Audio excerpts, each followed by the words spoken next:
دوسری بات جو علامہ صاحب کہہ رہے تھے، یہ تاریخ جو ہے نا، خدا کے لیے کہ حضور کے بعد کیا ہوا، یہ تاریخ ہے، اور یہ تاریخ جن لوگوں نے لکھی وہ خود مانتے ہیں کہ یہ ہم نے فلاں سے سنا،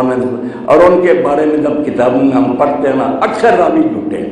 بالکل بے ایمان آدمی ہے جو اسلام کو برباد کرنے کے لیے ہمیں لڑا رہا ہے، فلاں نے یہ ظلم کیا، فلاں نے یہ مجلس چونکہ علم کی ہے، اور میں بڑھاپے میں چاہتا ہوں کہ اتمام حجت ہو جائے، مشرق مغرب میں میری باتیں جا رہی ہیں، امریکہ سے لے کر آسٹریلیا تک سن رہے ہیں لوگ، یہ بات جانی چاہیے کہ یہ جو ظلم ہے نا، ان کے بارے میں پہلے صحیح سمجھ سے ثابت کریں۔ میں علماء کی ذمہ داری سمجھوں گا کہ آپ کے سر پر قرآن ہے اور اللہ گواہ، پہلے ثابت کرو کہ یہ ظلم ہوئے ہیں، اس کی کوئی مستند بات ہے۔ ہمارے اپنے دور میں بات ہوتی ہے، ہم اس کا فیصلہ نہیں کر سکتے۔ ہمارے سامنے بھٹو صاحب ہوئے، ان کے حامی لکھتے ہیں کہ وہ بہت محب وطن تھے، وہ بھی کتابیں لوگ پڑھ رہے ہیں۔ دوسری طرف وہ بھی ہے جو کہہ رہے ہیں وہ دشمن سے ملک کے غدار تھے، یہ ساری کتابیں پھیل گئی۔ اب جو کوئی بیچارہ پڑھے گا اپنے دور کی بات ہے، کیا فیصلہ کرے؟ 1400 سال کی بات ہے،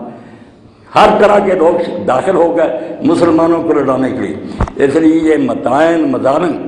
پہلے ثابت کرو صحیح سند سے، بے شک شیعوں کی کتابیں ہوں کہ ان کے راوی سچے ہیں، اور اگر تمہارے علماء ہی کہیں کہ جھوٹے ہیں تو کیوں ان کی بنا پر خلیفوں کو برا کہتے ہو، اور وہ کیوں حضرت علی اور حسین کو بدنام کرتے ہیں کہ وہ باغی؟ پہلے ثابت کرو کہ یہ چیزیں ہوئی ہیں، اور ان کے بعد حکم شرعی بیان کرو کہ بالفرض یہ ظلم ہوا، شریعت نے اس کی کیا سزا، کافر ہوگا کہ ان پر لعنت کی جائے۔ اس لیے اتحاد کی بات اگر کرنی ہے تو دیانتداری سے کرو، قرآن کو سچا مانو، تاریخ کو کھنگالو، اور اس میں سے جو ہے نا غلط باتیں چھانٹ کر ٹھائیں۔ بے شک کتنی ناراضگی ہونا کہ ہم تو صدیوں سے ہی سنتے ہیں، کوئی فائدہ نہیں، صدیوں سے سننے سے بات سچی نہیں ہو جاتی، پہلے اس کی تحقیق کرو۔